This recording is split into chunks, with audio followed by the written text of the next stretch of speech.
మహాధర్నా కార్యక్రమానికి అధ్యక్షత వహించినటువంటి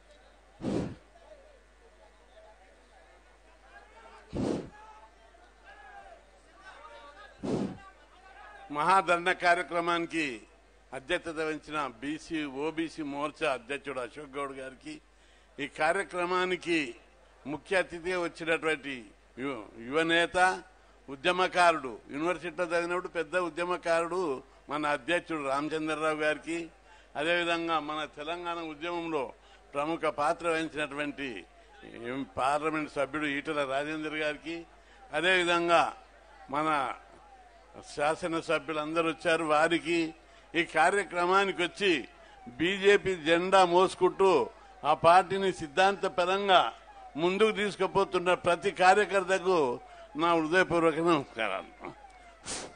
పెద్దలు కేంద్ర మంత్రివర్యులు కిషన్ రెడ్డి గారు వచ్చారు.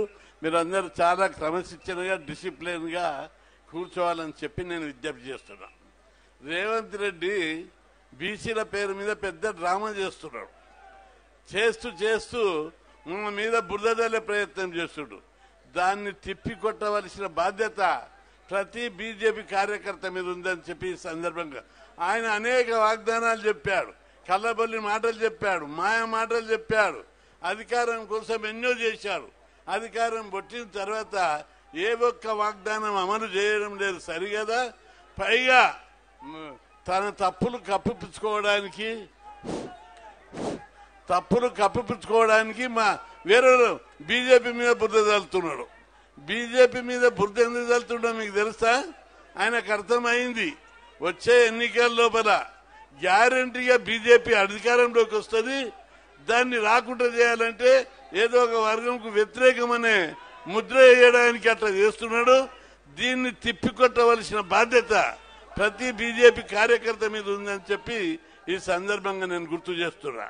ఎందుకంటే బీజేపీ బలమైన పునాది, కార్యకర్తల పునాది, సిద్ధాంత పునాది కలిగినటువంటి పార్టీ.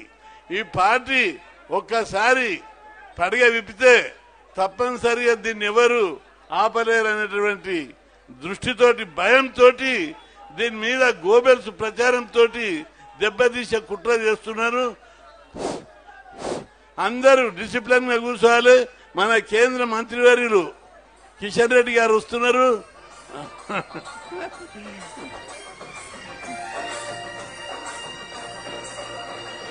నాగమల్లి దారిలో ఈ నాగమల్లి దారిలో నాగమై పోకుతమి గడి దొరల చేతిలో నాగమల్లి దారిలో ఈ నాగమల్లి.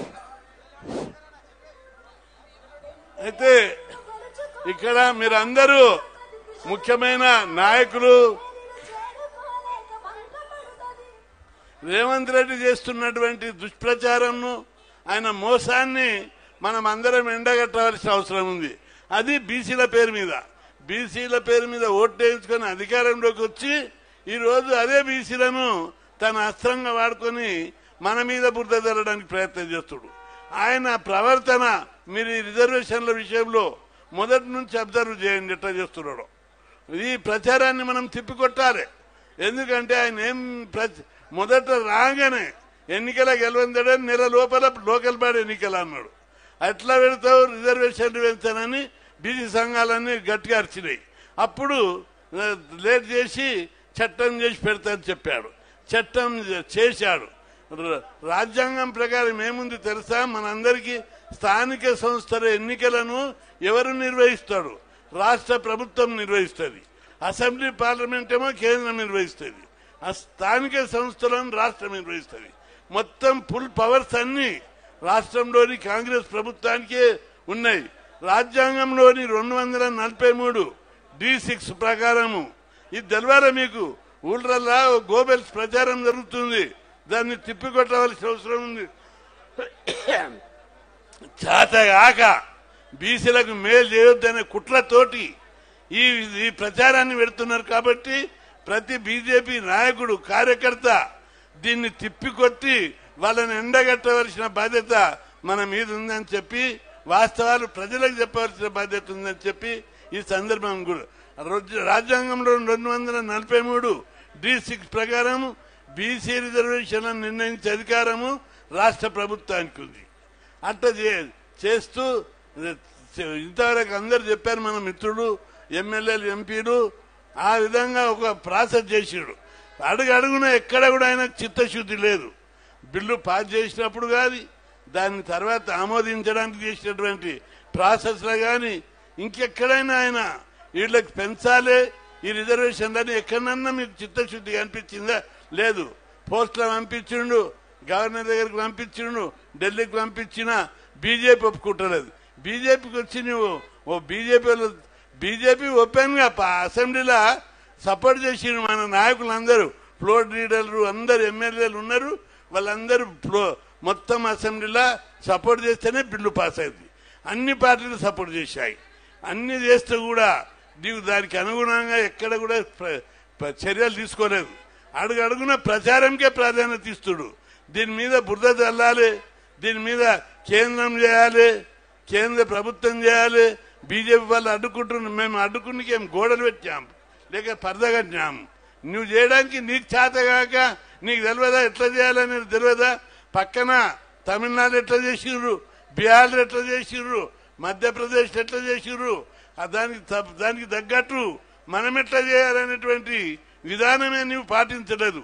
ఆ ప్రక్రియనే నువ్వు పాటించకుండా కేవలము పార్టీని బ్లేమ్ చేసేటటువంటి ప్రోగ్రాం పెట్టాడు.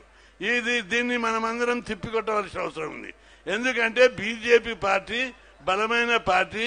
తెలంగాణలో ఎవ్వరు కూడా 2028 లోపల ఆ పార్టీని ఆపలేరు. అధికారంలోకి వస్తుందని ఆయనకి ఇంటెలిజెంట్ రిపోర్ట్లు ఉన్నాయి. పల్లెకు ఇంటికి బీజేపీ జెండా ఎగురుతున్నది, గ్రామాలకు పోయింది. ఎంపీ అప్పుడు 8కి 8 వచ్చేసినాయి, సగానికి సగం వచ్చినాయి. ఈసారి 100కి పైగా అసెంబ్లీ సీట్లు వస్తాయని చెప్పి ఇంటెలిజెంట్ రిపోర్ట్ ఇచ్చినట్టు ఒక పోలీస్ ఆఫీసర్ నాకు చెప్తున్నాడు.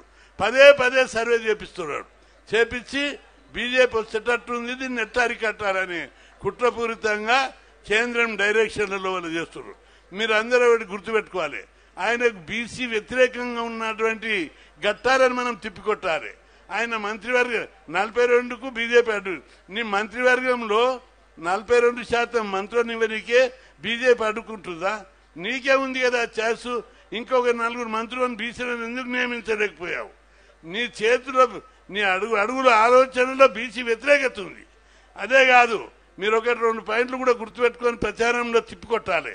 కార్పొరేషన్ చైర్మన్ 60 మందినో ఎంతమందిని నియమించాడు. అందులో 20%, 40% కాదు, 20% కూడా బీసీలకు ఇవ్వలేదు. అక్కడ అడుగున బీసీలకు అన్యాయం చేశాడు. అంతేకాదు, మొన్నటికి మొన్న ఒకటి తాజా ఉదాహరణ, ఇన్ఫర్మేషన్ కమిషనర్లను 5 మందిని నియమించాడు. అది ఓన్లీ నామినేటెడ్ పోస్టులు. అందులో ఒక్క బీసీని కూడా నియమించలేదు. నీ 42% వాగ్దానం ఎక్కడ పోయింది? నీకు 2 కోట్ల మంది బీసీలలో ఒక్క ఇన్ఫర్మేషన్ కమిషనర్ కూడా దొరకలేదా? ఇది పచ్చి బీసీ వ్యతిరేక చర్య కాదా అని మేమందరం అడుగుతున్నాం. అదే కాదు, మీరు చివరికి ఎంత దుర్మార్గానికి ఒడిగట్టిందంటే, మన పిల్లలు చదువుకుంటుంటే ఓర్వలేకపోతున్నారు. మన పిల్లలు ఇంజనీరింగ్ ఎన్నో కొట్లాటలు చేసి, ఎన్నో ఉద్యమాలు చేసి మనం ఫీజు రియంబర్స్మెంట్ పెట్టించుకున్నాం. ఇప్పుడు ఆయన ఏం చేస్తుండు? వచ్చిన తర్వాత ఒక మీటింగ్లో మాట్లాడుతూ, ఈరోజు గుడిసెలు ఉన్నోళ్ళు ఇంటింటికి డిగ్రీలు, పీజీలు చేసిర్రు, బీసీలు బాగా చదువుకున్నారు. ఆయన కాన్ఫిడెన్షియల్ మీటింగ్లో మాట్లాడుకుంటూ అన్నాడంట. అందుకే బీసీలతో జాగ్రత్తగా ఉండాలి, ఆ చైతన్యం ఉన్నదని చెప్పి. కాబట్టి బీసీలు చదువుకుంటున్నారు, వీళ్ళని చదువుకోకుంటే కుట్ర చేయాలని ఫీజుల రియంబర్స్మెంట్ పథకాన్ని ఎత్తివేయడానికి కుట్ర చేస్తున్నాడు. గతం లోపల మీ అందరు చూశారు, రోషయ్య తర్వాత కొందరు ముఖ్యమంత్రులు ఈ స్కీమ్ను ఎత్తేయాలి, బడ్జెట్ ఇవ్వద్దని కుట్ర చేసినప్పుడు నేను, కిషన్ రెడ్డి గారు 5 రోజులు అమర నిరాదీక్ష చేశాం. ఒక్క బీసీ నాయకుడు మాట్లాడలేదు. ఈరోజు కిషన్ రెడ్డి మీద ఒక రాయండిగా చూస్తారు. బీసీలకు మనకంటే ఎక్కువ ఆయననే పాటు పడ్డాడు. ఫీజు రియంబర్స్మెంట్ అప్పుడు 5 రోజులు నిరాహారదీక్ష చేసిండు ఆయన. కాబట్టి ఆ విషయాన్ని మీరందరూ చెప్పాలి. బీసీలకు మీరు ఎవరైనా నిరాహారదీక్ష చేసిండ్రా 5 రోజులు? కిషన్ రెడ్డి 5 రోజులు చేసిండు. ఆ స్కీమ్ ఉండాలి, ఆ స్కీమ్ బడ్జెట్ ఇవ్వాలి, బీసీలు చదువుకోవాలి, బీసీలకు హాస్టల్ పెట్టాలి అని స్కీమ్ దాని మీద కొట్టాడి ఉద్యమాలు చేసినటువంటి చరిత్ర కిషన్ రెడ్డికి ఉంది. అదేవిధంగా రామచంద్రరావు మీద కూడా బీసీలకు రిజర్వేషన్లకు వ్యతిరేకిస్తున్నారు. తప్పది. నేను యూనివర్సిటీలో చదివినప్పుడు లా కాలేజీలో రామచంద్రరావు నాకు కొద్దిగా జూనియర్. ఆయన ఆ రోజుల్లో స్కాలర్షిప్ స్కీములు లేవు, ఫీజు రియంబర్స్మెంట్ స్కీములు లేవు, హాస్టళ్లు లేవు, గురుకులాలు లేవు. అప్పుడు గురుకులాలు పెట్టాలి, హాస్టల్ ఎక్కువ పెట్టాలని అనేక ఉద్యమాలు చేశాము. ఆ ఉద్యమం లోపల రామచంద్రరావు యాక్టివ్ పార్టిసిపేట్ చేసాడు, అనేక ఉద్యమాలలో ముందుండి లీడ్ చేసాడు. అట్లాంటి నాయకుడు బీసీ వ్యతిరేక ఏడ చూసిరు మీరు. ఇప్పుడు అందుండి కూడా పనిచేయలేదు. ఇప్పుడు బీసీ బీసీ అంటున్నారు అందరూ. 30 ఏళ్ల కింద ఒక్కడు అనలేదు. ఆ బీసీ ఉద్యమం లోపల నేను లీడ్ చేసినప్పుడు అందరూ కిషన్ రెడ్డి లాంటి వాళ్ళు, మళ్ళీ రామచంద్రరావు గారు, ఇట్లా నాయకులందరూ ఉద్యమంలో లీడ్ చేసి పాల్గొన్నారు. కాబట్టి కొద్దిగా జాగ్రత్తగా మాట్లాడాలి, చరిత్ర తెలియకుండా మాట్లాడితే కుదరదని చెప్పి వాళ్ళందరూ కూడా నేను విజ్ఞప్తి చేస్తున్నా. ఎందుకంటే పాజిటివ్ థింకింగ్ చేయాలి. బీసీల గురించి పోరాడితే దాన్ని వెల్కమ్ చేయాలి. రామచంద్రరావు 1కి 2-3 సార్లు చెప్పాడు, 42% అమలు చేయాలి, దాన్ని పూర్తి మద్దతు ఇస్తున్నాం, దానికి ఏమేమి చేస్తావో చెయ్యి అని చెప్పి ఓపెన్గా స్టేట్మెంట్ ఇస్తున్నాడు. కాబట్టి బీజేపీ పార్టీ బీసీలకు పూర్తి అనుకూలము. కాంగ్రెస్ పార్టీ మీ అందరికీ ఒకటి సవాల్ చేస్తున్నా. దాదాపు మీరు 50 ఏళ్ళ నుంచి పైగా ఈ దేశాన్ని పరిపాలించారు. మీరు ఎప్పుడన్నా బీసీని ప్రధానమంత్రి చేశారా? చేయలేదు. ఎప్పుడు కూడా బీసీని ప్రధానమంత్రి చేయలేదు. 2 సార్లు అవకాశం కూడా ఉండే మీకు. నెహ్రూ ఫ్యామిలీ నుంచి బయటకు వచ్చి వేరే వాళ్ళకి ఇచ్చారు. అప్పుడన్నా ఒక బీసీని చేయాలనే ఆలోచన మీకు ఉన్నదా అని అడుగుతున్నా. పోనీ మీ 76 ఏళ్ల పరిపాలన లోపల ఎప్పుడన్నా కులగణన చేయాలని ఏ పార్టీ? ఎందుకంటే ఈ పాయింట్ గుర్తుపెట్టుకొని మీరు తిప్పికొట్టడానికి చెప్తున్నా, పాయింట్ వైదే చెప్తున్నా. కులగణన బ్రిటిష్ వాళ్ళు చేసిరు. ఎప్పుడు 95 ఏళ్ల కింద చేసిరు. ఆ తర్వాత మనం అనేక సార్లు ధర్నాలు చేసినాం, ఉద్యమాలు చేసినాం, ప్రధానమంత్రులతో చర్చలు జరిపినాం, హైకోర్టు సుప్రీంకోర్టులో కేసులు వేసినాం. కానీ ఏ ప్రభుత్వం పట్టించుకోలేదు. మోడీ గారు వచ్చిన తర్వాత ఆయన కులగణన చేయాలని మనం 1కి 2 సార్లు రిక్వెస్ట్ చేస్తే కులగణన చేయాలని చరిత్రాత్మకమైన నిర్ణయం తీసుకుంది. బీజేపీ పార్టీ చరిత్రలో నిలిచిపోతుంది. కులగణన చేయడం అంటే ఏమనుకుంటున్నారు? కులగణన ఏదో అలాంటి తప్ప చేయడం కాదు. కులగణన చేసినాక కూడా బీజేపీ పార్టీ అన్ని రంగాల్లో వాళ్ళ ఎక్స్రే వస్తుంది. ఏ కులం ఎట్టుంది, ఏ కులంలో పేదరికం ఉంది, ఎంతమంది చదువుకున్నారు, ఎంతమంది ఉద్యోగాలు ఉన్నారు, వీళ్ళని ఎట్లా డెవలప్ చేయాలని ఒక స్టాటిస్టిక్స్ తీస్తారు. కాబట్టి ప్రతి కులాన్ని డెవలప్ చేయడానికి మైక్రో లెవెల్లో చర్యలు తీసుకోవడానికి సిద్ధపడే బీజేపీ పార్టీ కులగణన చేసింది. కాంగ్రెస్ పార్టీ అంతకుముందున్న జనతా పార్టీ కానీ ఎవరు కానీ ఎందుకు చేయలేదని చెప్పి మీరు సవాల్ చేయాలి. ఊళ్ళ మీ పార్టీ రూలింగ్ నుండే ఎందుకు చేయలేకపోయారు? ఇప్పుడు సెంట్రల్లో చేయడం, ఇప్పుడు స్టేట్లో చేసిన దానికి చట్టబద్ధత ఉండదు.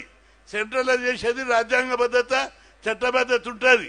కాబట్టి ప్రతి కార్యకర్త గ్రామాల్లో మీరు ఈ విషయం లోపల విస్తృత ప్రచారం చేసి చరిత్రాత్మకమైన 2-3 నిర్ణయాలను మీరు ప్రకటించాలి. చరిత్రలో ఎవరు కూడా బీసీని ప్రధానమంత్రి చేయలేదు. బీసీలల్లో ప్రతి ఒక్కరం మీటింగ్ పెడితే ఏమన్నాము, ప్రధానమంత్రి బీసీ కావాలని అడుగుతుంటే మరి ఎవరు చీరు? BJP party చీరు. ఒక్క ప్రధానే కాదు, పార్టీ మీద మీరు మంచిగా ప్రచారం చేయాలి. పేరుకు బీజేపీ పార్టీ ఈరోజు ఎస్సీ ఎస్టీ బీసీలు మొత్తం రాష్ట్రపతి ఒక గిరిజన మహిళకి ఇచ్చారు, సుప్రీంకోర్టు చీఫ్ జస్టిస్ ఒక దళితునికి ఇచ్చారు. అంటే ఎవరు కూడా ఎవరన్నా అగ్రకులాలు ఉన్నారా? మొత్తం బీసీ ఎస్సీ ఎస్టీలకు ఇచ్చారు. ఈ విషయాన్ని మీరు అట్టడు విలేజ్లకు తీసుకుపోవాలి. తీసుకుపోయి ఈ రేవంత్ రెడ్డిని ఎండగట్టాలి. నాయనా నువ్వేమో మంత్రివర్గంలు ఇవ్వవు, ఇన్ఫర్మేషన్ కమిషన్లు ఇవ్వవు, చైర్మన్లు ఇవ్వవు, బడ్జెట్ ఇవ్వవు, ఏమి ఇవ్వకుండా మమ్మల్ని మీద బురద తల్తావా? ఖబర్దార్, ఊళ్ళలో తిరగనీయం. మాకు మొదలు ముఖ్యమంత్రి పదవి ఇవ్వక మీరు ఇప్పటికీ 28-30 మంది ముఖ్యమంత్రులను చేశారు, ఉమ్మడి రాష్ట్రము సపరేట్రా. కానీ ఒక్కసారైనా బీసీలకు ముఖ్యమంత్రి పదవి ఇచ్చారా? బీసీ అయినందుకే గతంలో 2-3 అవకాశం వస్తే కూడా ముఖ్యమంత్రి పదవి ఇవ్వలేదు, పక్కకు పెట్టేశారు. ఇట్లా ఆది నుంచి మొత్తం బీసీ వ్యతిరేక చర్యలకు పాల్పడ్డాం. ఈరోజు బీసీల మీద ఈ మూమెంట్ వచ్చింది. ఇక్కడ బీజేపీ తనకపోతే రాష్ట్రాన్ని మొత్తం కబ్జా పెట్టేది బీజేపీ. ఇక్కడ మీరు అందరూ కూడా గమనించారు ప్రచారం లోపల, ఊళ్ళలో ప్రచారం చేసేటప్పుడు. ఇప్పుడు ఈ రాష్ట్రం దివాలా తీసింది. జీతాలు ఇవ్వడానికి పైసలు లేవు, స్కాలర్షిప్లు ఇవ్వడానికి పైసలు లేవు, ఏ దానికి కూడా పైసలు లేవు. ఇటువంటి పరిపాలన ఈ రాష్ట్రానికి అవసరమా అని చెప్పి మనం ప్రజలందరూ కొన్ని రోజులైతే శ్రీలంక లేక పాకిస్తాన్లో ఆకలి కేకలతో వస్తున్నారు, బంగ్లాదేశ్లో ఆకలి కేకలతోటి, శ్రీలంకలో ఉపాసాలతో ప్రజలు చచ్చిపోతున్నారు. ఇక్కడ కూడా అటువంటి పరిస్థితి వచ్చే పరిస్థితి ఉంది. కానీ మోడీ గారి యొక్క నాయకత్వం లోపల దేశం అగ్రదేశంగా పరిగెత్తుతుంది. మీరు ఒక విషయాన్ని గుర్తుపెట్టుకోవాలి, మోడీ ఎంత గొప్ప ప్రధాని అంటే ప్రపంచమంతా ఆయన చూసి గర్వపడుతుంది. ఇసుటి ప్రధాని మాకు ఉంటే బాగుండేది. మోడీ ప్రధానమంత్రిగా వేరే దేశాలకు పోయినప్పుడు మీరు ఎయిర్పోర్ట్లో చూసిర్రు, నేను కూడా ఆశ్చర్యపోయినా. ఏంటిదంటే ఆయన ఎయిర్పోర్ట్లో దిగుతున్నప్పుడు ఆ దేశ ప్రెసిడెంట్లు మన ఇలాకనే పెద్ద పెద్ద పోస్టులు ఉన్నోళ్ళు ప్రధానమంత్రులు ఎయిర్పోర్ట్కి వచ్చి మోడీ గారి కాళ్ళను మొక్కుతున్నారు. అంటే మామూలు ప్రజలు కాదు, ఆ దేశ అధ్యక్షులు మొక్కుతున్నారు. అంటే ఎంత గొప్ప ప్రధానమంత్రి మనం అందరం గుర్తుపెట్టుకోవాలి.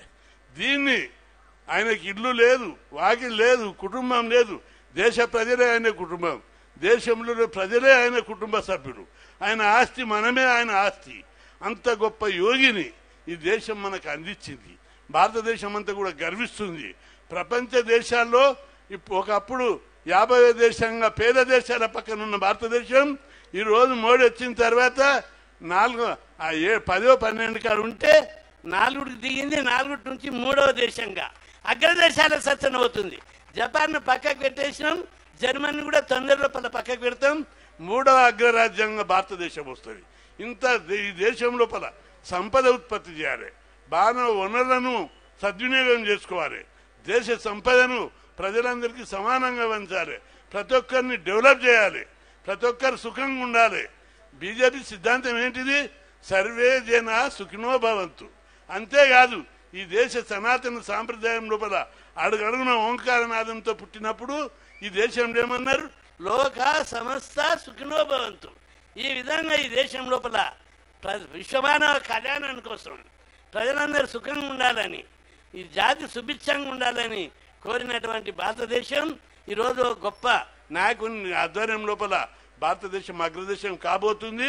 మీరు రేవంత్ రెడ్డి బీజేపీ మీద చేసే ప్రచారాన్ని, ఆయనకు మంత్రులు ఉన్నారు, వాళ్ళందరితోటి ఒకే అబద్ధాన్ని 10 సార్లు 10 మందితోటే అనిపిస్తున్నాడు, మనలతో కూడా అనిపిస్తాడు. మనం అందరం దీన్ని తిప్పుకొట్టాలి. వాస్తవాలు ఇప్పటిదాకా చెప్పిన ఆయన ఎన్ని వ్యతిరేక చర్యలు ఉన్నాయి. మోడీ గారు ఎంత బీసీలకు అనుకూలంగా చేస్తున్నారు. విశ్వకర్మ యోజన, ప్రధానమంత్రి విశ్వకర్మ యోజన కింద కొన్ని లక్షల కోట్ల రూపాయలు కేటాయించాడు. అదేవిధంగా ఇంతకు మొదలు రాజేందర్ చెప్పినట్టు 27 మంది మంత్రులు, జాతీయ బీసీ కమిషన్కు రాజ్యాంగబద్ధత, బీసీలను కేంద్రం లోపల ఏబిసిడి వర్గీకరణ, ఇట్లా చాలా విప్లవాత్మకమైన కులగణన, ఇవన్నీ చరిత్రను తెచ్చిపెట్టి మాట చెప్పలేదు, ప్రాక్టికల్గా చూపెడుతున్నాడు. కాబట్టి కొన్ని రోజుల లోపల పేదరికం లేని, దరిద్రం లేని, నిరుద్యోగం లేని, ఆకలి లేని దేశంగా భారతదేశం అభివృద్ధి చెందుతుంది. ఆ దేశం, ఈ దేశానికి యోగి లాంటి గొప్ప మహానుభావుడు, సత్పురుషుడు యోగి. ఎందుకంటే భగవద్గీతలో ఒక శ్లోకం ఉంది, యద్దా దాచరతి శ్రేష్ట తత్తా దేవతరో జన సయత్ ప్రమాణం కృతే లోకస్తదనువర్తతే. అంటే యజమాని ఎట్లుంటే సమాజం అట్లుంటుంది, రాజు ఎట్లుంటే యథా రాజా తదా ప్రజ. అట్లా ప్రధానమంత్రి గొప్పవాడు కావడం వల్ల ఈ దేశంలో సత్యం, ధర్మం, నిజాయితీ కలిగింది, అవినీతికి లేని చేయాలని చెప్పి పరిపాలిస్తున్నాడు. మనం అందరం కూడా మోడీ పాలన గురించి ప్రజలకి తీసుకుపోవాలని, మన దేశమంతా సుఖంగా ఉండాలని కోరుకుంటూ ఈ విషయంని బీసీ వ్యతిరేక వైఖరి రేవంత్ దానికి